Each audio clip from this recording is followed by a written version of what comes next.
D.B. Cooper, the man who jumped into the darkness and vanished forever.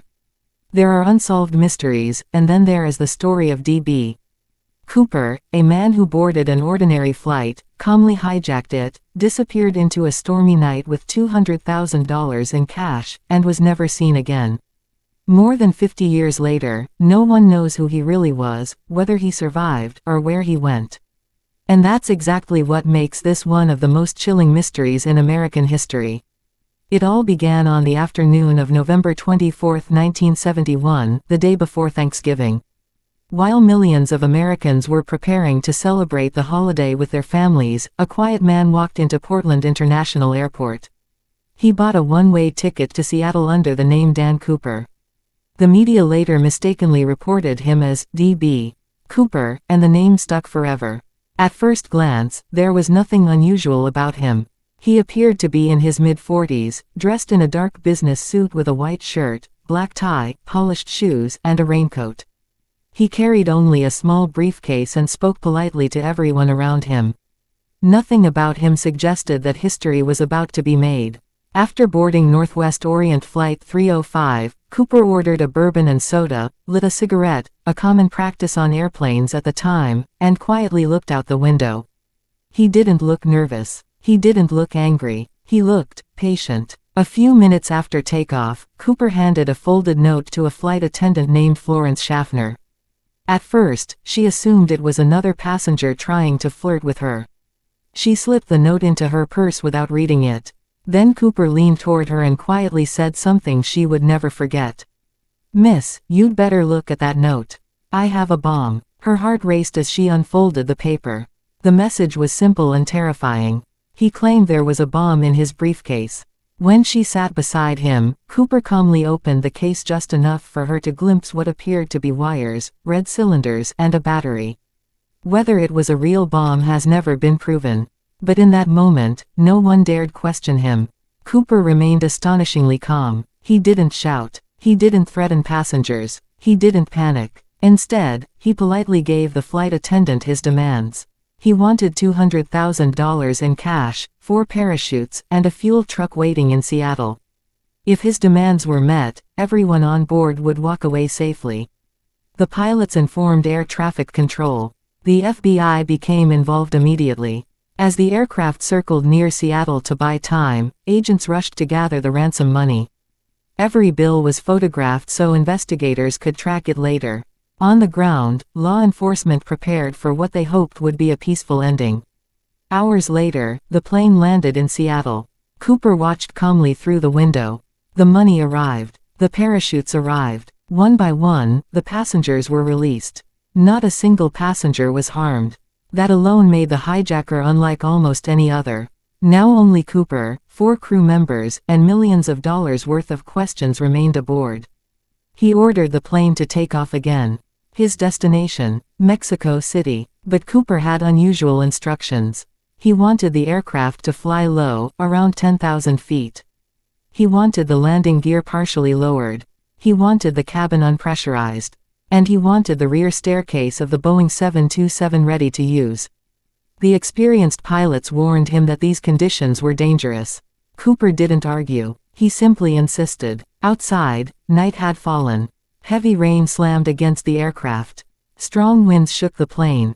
Lightning flashed across the dark sky.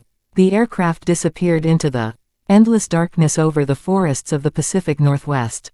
Inside the cabin, Cooper tied the ransom money to himself. He put on one of the parachutes.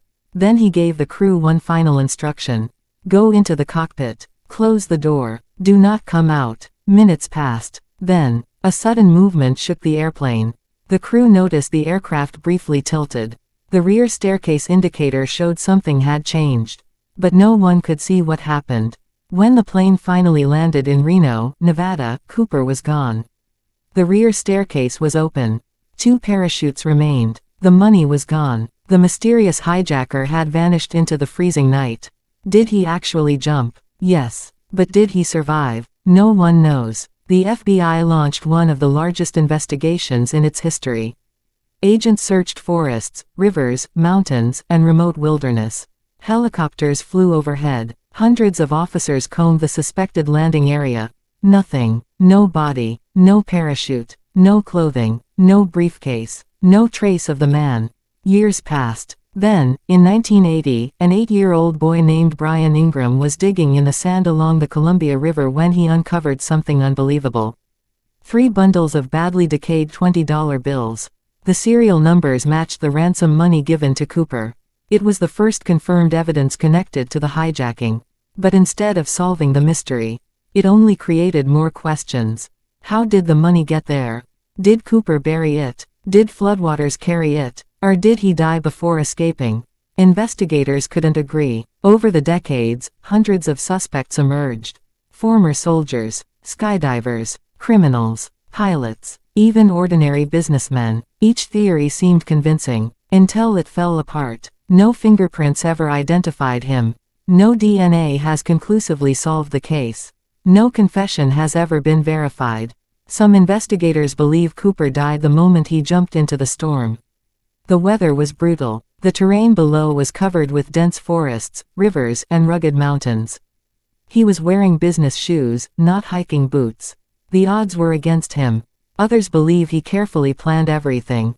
Perhaps he was a military parachutist. Perhaps someone was waiting to pick him up. Perhaps he escaped and quietly lived the rest of his life under another name. If that's true, he carried one of the greatest secrets in American history to his grave. In 2016, after more than 4 decades of investigation, the FBI officially suspended active work on the case to focus its resources elsewhere. The mystery remains unsolved. What makes D.B. Cooper's story so unforgettable isn't just the hijacking. It's the silence. No dramatic shootout. No final message. No body. Just a man who stepped into the darkness and disappeared. Every Thanksgiving, people remember Flight 305. Not because of fear, but because of the mystery that still refuses to die. Sometimes I imagine that final moment. The roaring wind. The freezing rain. The endless darkness below. A man standing at the open rear staircase of an airplane with a bag full of cash strapped to his body. Then, one step, one jump, and history changed forever. Did D.B. Cooper survive? Was he an ordinary man who pulled off the impossible? Or did the wilderness quietly claim him forever? No one truly knows. And maybe that's why this mystery continues to fascinate the world. Because somewhere between the clouds, the storm, and the silence, the truth disappeared along with the only man bold enough to vanish from a flying airplane, and leave behind one of the greatest unsolved mysteries America has ever known.